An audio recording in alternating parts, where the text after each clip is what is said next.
Hey everybody, Dave here. Hope you're having an awesome day. So, I get in the comments a ton of times that they're like, man, I wish I could do something like that. And I think it's actually simpler than you may think.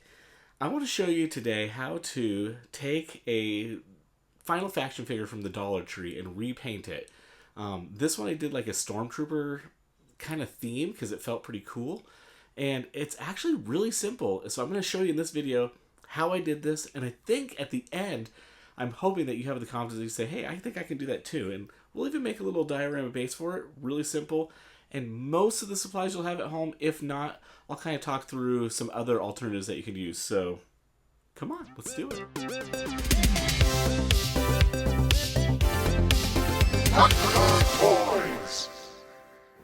All right, so here's the Final Faction figure that I was talking about. It's from the Dollar Tree. And originally I was going to do a Stormtrooper head, but I think I want to be able to have it where you guys can follow along. So let's just use this helmet. I think it still has a cool Stormtrooper look.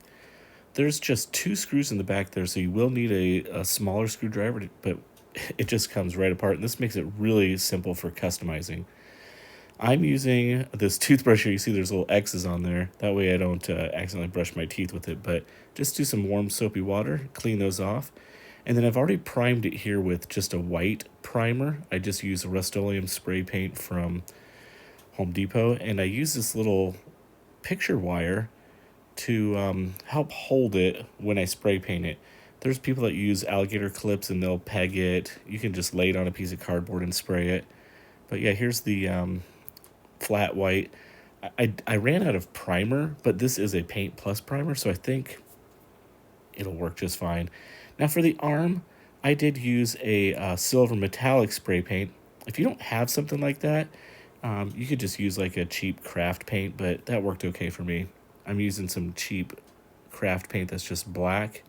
I've had this thing forever. And you will need some paint brushes. I would recommend getting some little bit nicer paint brushes. I wouldn't really just get the cheapy craft ones. I mean, I get the cheapy craft ones, but not like the paint by number brushes, you know what I mean? So all I'm doing here is I am painting some of the black details on the mask itself. And again, my mind is thinking about the Stormtrooper helmet and how can I make it look like a true Stormtrooper helmet. So that's kind of where I'm going.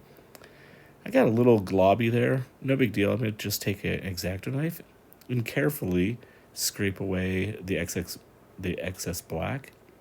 And that looks pretty nice. Yeah, this is turning out pretty cool. It's got a cool little Star Wars vibe to it. Now for the silver, I would normally use like a Citadel, but because I'm kind of trying to make this simpler for the viewers out there, you can use a really cheap craft paint that has kind of an aluminum look to it. It's not as nice as the Citadel, but the Citadel paints are a little bit more expensive. So if you're just starting out, I would recommend using some of these cheaper paints just to get the idea. So here I'm just painting out some of the details. Again, I'm using the reference of the existing Stormtrooper helmet and looking at those little areas where there's gray. So I thought, I'll just make mine silver. And then I went back in. I was like, oh, I think I'm going to add a couple more little spots of black there. And I think that looks pretty nice. And then for the hands, I'm just painting them completely black. And the Stormtroopers, they normally have black on the insides of their elbows. So instead what I did was I painted the elbow pads on this guy. And I left the outer shell white, but I just painted the inner portions black. And I feel like that keeps true to the Stormtrooper look. So the whole time I'm painting this, I am thinking about how I want it to look kind of like a Stormtrooper. So up under the arm, normally there's a little bit of black showing there, so I did the same on that. Now on the chest here, again, I'm thinking, how can I add just subtle touches of black? Because Stormtroopers are mostly white. There's not a ton of black paint on them, but there was a couple little details I thought this could help make it look pretty nice. And again, I got a little bit of a glob there, so I'll take my X-Acto knife and just trim that away just a little bit. And in the end, that looks pretty nice. Painting is not easy. Sometimes having a really steady hand and these really small details. So my advice is slow and steady wins the race. Don't don't try and rush it and glob. Try and be as detailed and as careful as possible. You may kind of stink at it at first. That's okay. Keep practicing, and the more you practice, the better you get and the more comfortable you get with how the paint flows. So here I got the silver paint back out, and I'm just looking at this and I'm thinking, oh, this area here could be like a silver metal buckle. Back to the black paint, painting the soles of the shoes. The Stormtroopers, sometimes they have black soles. Sometimes, there's different parts. So I thought, I'm going to make the toe of this black, because on the final faction figure, it looks like a steel-toed boot or something. So I thought, this will work for my figure, just to paint the toe black. And so there's kind of the painted boot. That's looking pretty good. Now I'm going to go into, again, just like the arms at the elbow, right at the knees. A lot of times the Stormtroopers, you can see some of the black from the under their armor. So painted that, and then I started painting some little details of maybe strapping. I wanted to add touches of black, but not overwhelming. So I think this is working pretty nice.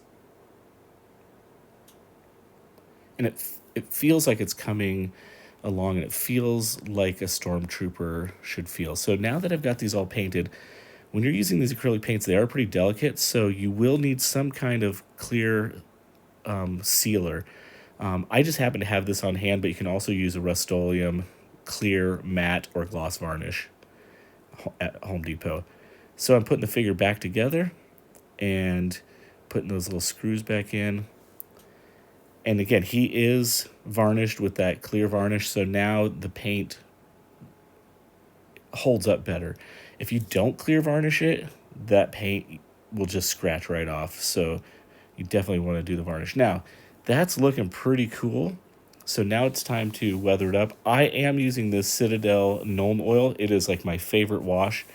You can take just black acrylic paint and water it down. You could take kiwi shoe polish. Cosplay Chris, he does that all the time. It works really great as well.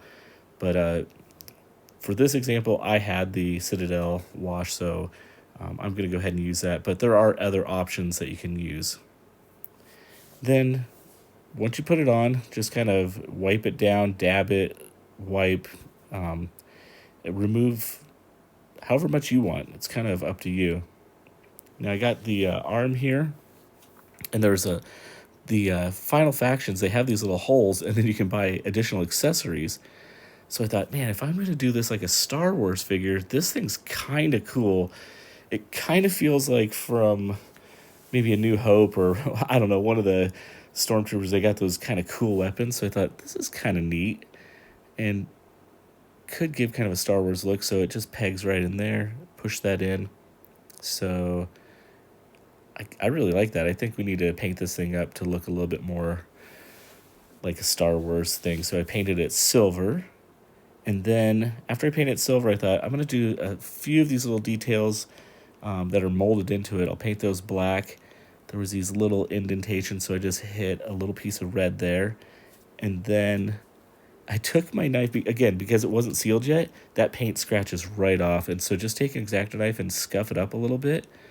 And it gives a really cool kind of weathered and worn look. And I was really pleased with how that turned out. And then took some more Nuln Oil. Again, you could use a black acrylic, watered down. But it's really giving it a pretty cool look. Now, this is a Vallejo Rust. Again, if you don't have this, that's okay. You can use like a burnt orange or burnt sienna. But I really love this rust. So there are some things that I would say invest just a little bit. But again, if you're just trying this out for the first time, mix up a little orange and brown and water it down, and then just kind of dab in some areas. Take your finger, feel free to wipe it, smear it, smudge it, and just add a little bit to the weapon here, and man, it looks really cool. So it's very minimal work to get these super cool effects.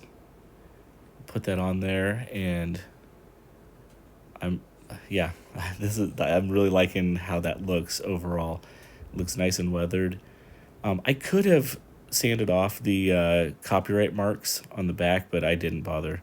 And then I saw these and I was like, oh, you know what? I think I'm going to paint out that belt. So I'll do that later. Now, a lot of times I use Mod Podge, but again, for the sake of you as a new viewer or maybe a new custom creator and you're like, I'm not sure how to do this, let's just go with some Elmer's glue.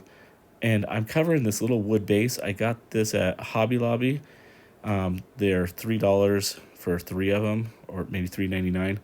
I actually got a set of these at a yard sale for 50 cents. So, anyways, I covered the whole thing. And then this is dirt from my front yard. So if you don't have dirt in your front yard, go to a park and find some dirt. But I'm just pouring dirt on there and scattering it over the entire thing. And there's a whole bunch of different ways that you can do this, but for the sake of this video, I thought, let's just use things that most people would have. I took my paintbrush and I kind of just smeared everything around to make sure that I was covering all the little corners. And then I'm going to shake this off, and then I'm going to go and prime this. Actually, I didn't even bother priming it because I'm just going to paint it straight up black. So I just painted it black with a primer. And then I thought, maybe I should do like a scorched red earth kind of thing from one of the Star Wars movies. I started doing this and I was like, oh, that looks awful. It looked like blood or something. So I repainted over it. And then I took my spray paint. I had some white and I just misted it, and it gave kind of a cool effect across the whole thing. I don't know. I thought it was interesting. But I did get white all along the edge there. So I'm going to go ahead and repaint that black. And then after I get that painted black, I think we're really close to being done here. So, yeah, I think this turned out great, and this was a fun build. Okay, so that turned out great. I think he looks really cool. And I think this is something that you can do. Go to the Dollar Tree, buy one of these guys, paint it up. If you mess up, no big deal. You're out $1.25. But yeah, I hope this was helpful, and I hope it encourages you to have the confidence to go out there and do it, because you can. So hey, as always, it's a great day to be a toy nerd. Have a great one.